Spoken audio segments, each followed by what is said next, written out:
धन्यवाद अध्यक्ष महोदया। आज हमारे राष्ट्रगीत के 150 वर्ष पूरे होने पर हो रही महत्वपूर्ण चर्चा में गर्व के साथ एक भारतीय होने के नाते मैं अपने विचार रखना चाहती हूँ। सदन में इतिहास को तोड़ मरोड़ कर पेश करके फिर से मुस्लिम तुष्टीकरण के नाम पर भारतीय मुसलमानों को कटघरे में खड़े करने की कोशिश की जा रही है। लेकिन मैं सदन में बताना चाहूंगी कि हम भारतीय मुसलमान जिन्ना के आह्वान को ठुकराकर अपने इस प्यारे वतन की मिट्टी के साथ मजबूती से जुड़े रहे। हमने महात्मा गांधी, बाबा साहब डॉक्टर भीमराव अंबेडकर, रविंद्रनाथ टैगोर जी, सुभाष चंद्र बोस जी, मौलाना अबुल कलाम आजाद, अशफाक उल्लाह खां साहब के विचारों को अपनाया। हम भारतीय मुसलमान इंडियंस बाय चॉइस हैं, बाय चांस नहीं। वंदे मातरम के किन छंदों को राष्ट्रगीत के तौर पर अपनाया जाए, यह फैसला सर रविंद्रनाथ टैगोर और सुभाष चंद्र बोस जी जैसे नेताओं के परामर्श के बाद हुआ। क्या अब हम उन महान नायकों की समझ पर प्रश्न चिन्ह उठाएंगे? उन्हें देश को बांटने वाला और तुष्टीकरण करने वाला कहने का पाप करेंगे? उन महान हस्तियों ने वंदे मातरम के उन छंदों को अपनाया जिन्होंने देश के हर वर्ग, हर धर्म के मानने वालों को एक सूत्र में पिरोने का काम किया। और मैं एक घटना आप लोगों के सामने रखना चाहती हूँ। वर्ष 1998 में उत्तर प्रदेश सरकार के मंत्री रविंदर शुक्ला जी ने स्कूलों में राष्ट्रगीत को गाना अनिवार्य कर दिया था। लेकिन तब के तत्कालीन प्रधानमंत्री अटल बिहारी वाजपेयी जी ने, जो उस समय लखनऊ के दौरे पर थे, उत्तर प्रदेश सरकार के इस फैसले पर नाराजगी जताई और यूपी सरकार ने राष्ट्रगीत को अनिवार्य करने वाले मंत्री को बर्खास्त कर दिया था। अब मैं सत्ता पक्ष से सवाल करना चाहूंगी।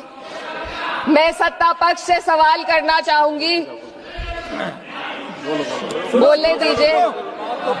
मैं सत्ता पक्ष से सवाल करना चाहूंगी कि जो विजन आजादी के समय के लोगों का था राष्ट्रगीत को स्वेच्छा पर छोड़ने का, उसी का अनुसरण माननीय अटल बिहारी वाजपेयी जी ने किया, तो क्या वे भी मुस्लिम तुष्टीकरण कर रहे थे? जी नहीं। अटल बिहारी वाजपेयी जी राजधर्म निभा रहे थे। देश में सब धर्मों को एक साथ लाना, सबके जज्बात का एहसास करना ही सबसे बड़ा राष्ट्रवाद है। माननीय अध्यक्ष महोदया, आज हमें वंदे मातरम के असली भाव को समझना जरूरी है। यह गीत तो देश के जल, जंगल, जमीन, हरियाली और निर्मल हवा की वंदना को समर्पित है। यह भारत की जन जन की मंगल कामना करता है कि भारत का हर नागरिक स्वस्थ रहे, सुरक्षित रहे और सम्मान के साथ जी सके। सुजलाम सुफलाम का अर्थ है, सुनिए, ऐसा देश जहां स्वच्छ और पर्याप्त जल हो, जहां नदियां जिंदा हो, बहती हो, जीवन देती हो। अध्यक्ष महोदय, लेकिन अब जरा यमुना का हाल देखिए। दिल्ली प्रदूषण नियंत्रण समिति की 2025 की रिपोर्ट बताती है कि यमुना के कई हिस्सों में बीओडी स्तर 127 mg पर लीटर है तक पहुंच चुका है, जबकि किसी जीवित नदी के लिए ये 3 mg पर लीटर से कम होना चाहिए। ये सिर्फ नदी का संकट नहीं है, ये किसान का संकट है। नमामि गंगे के नाम पर हजारों करोड़ रुपए खर्च हो गए, लेकिन सच्चाई ये है कि आज भी गंगा और यमुना के किनारे किसान मजबूरी में उसी जहरीली पानी से खेती कर रहा है। वही जहर अनाज में उतरता है और वही जहर किसान की जिंदगी को धीरे धीरे खत्म कर देता है। अध्यक्ष महोदय, जब पानी जहर हो जाएगा तो सुजलाम कैसे होगा? जब किसान बर्बाद होगा तो सुफलाम कैसे होगा? मलयज शीतलम, मलय का अर्थ है मलय पर्वत से बहने वाली ठंडी, सुगंधित, चंदन जैसी हवा जो जीवन देती है, बीमारी नहीं। आज मैं इस सदन से पूछना चाहती हूँ, क्या आज के भारत की हवा मलयज शीतलम है?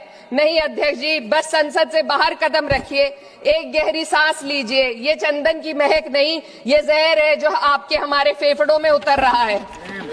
दुनिया के 20 सबसे प्रदूषित शहरों में से 13 भारत में है। दिल्ली की हवा में सांस लेना मानो रोज 20 सिगरेट पीने जैसा हो। भारत हर साल सर्दियों में जहरीली हवा के प्रकोप में घिर जाता है। AQI गंभीर स्तर पर आ जाता है। ठंडी हवा का सपना अब गैस चेंबर की हकीकत बन चुका है।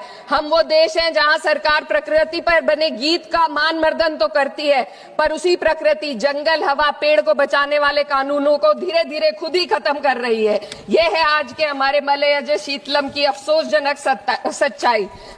अगर हम हवा को साफ नहीं कर पाए तो न सुजलाम बचेगा, न सुफलाम बचेगा। माननीय अध्यक्ष महोदया, सस्य श्यामलम का अर्थ है ऐसा देश जहां उपजाऊ जमीन हो, जहां खेत फसल से भरे हो और किसान कर्ज और निराशा में न डूबा हो। आज किसान सिर्फ मौसम से नहीं लड़ रहा, वह प्रदूषण, नीतियों की बेरुखी और सिस्टम की नाइंसाफी से लड़ रहा है। एक तरफ कॉर्पोरेट के लोन माफ होते हैं, दूसरी तरफ किसान को उसकी वाजिब एमएसपी भी नहीं मिल पाती है।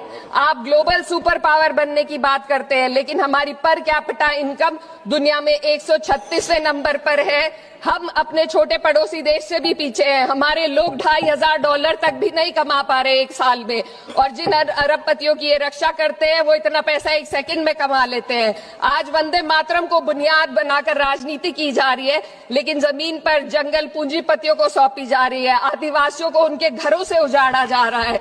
मातरम में जो मात्रा माता है वे सिर्फ मातृभूमि की वंदना नहीं, वे इस धरती की हर नारी, वे इस देश की हर बेटी, हर महिला के सम्मान की बात भी करता है। लेकिन आंकड़े अगर आप देखेंगे, एनसीआरबी की हाल की रिपोर्ट के अनुसार, मैम जसवंत के अनुसार देश में हर वर्ष लगभग 30,000 से अधिक बलात्कार हो रहे हैं। यानी एक दिन में 80 से अधिक महिलाएं यौन हिंसा का शिकार होती हैं, और ये सिर्फ दर्ज मामले हैं।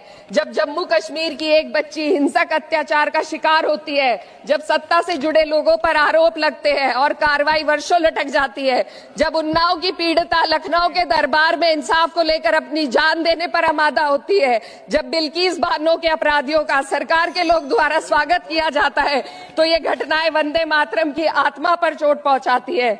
मैं अध्यक्ष महोदया बस यही कहना चाहती हूँ अपनी बात को अंत में रखते हुए कि वंदे मातरम सिर्फ अतीत की ललकार नहीं, ये वर्तमान की जिम्मेदारी है। ये आत्मा मंथन की घड़ी है। यही समय है कि हम वंदे मातरम को सिर्फ नारा नहीं, नीति और जिम्मेदारी बनाए। और अपने जज्बात को मैं आलमा इकबाल साहब के तराना-ए-हिंद के साथ इस सदन में रखना चाहती हूँ कि सारे जहां से अच्छा हिंदुस्तान हमारा, हम बुलबुले हैं इसके, ये गुलसिता हमारा, मजहब नहीं सिखाता आपस में बैर रखना, हिंदी है हम, वतन है हिंदुस्तान हमारा। श्रीमती लवली आनंद।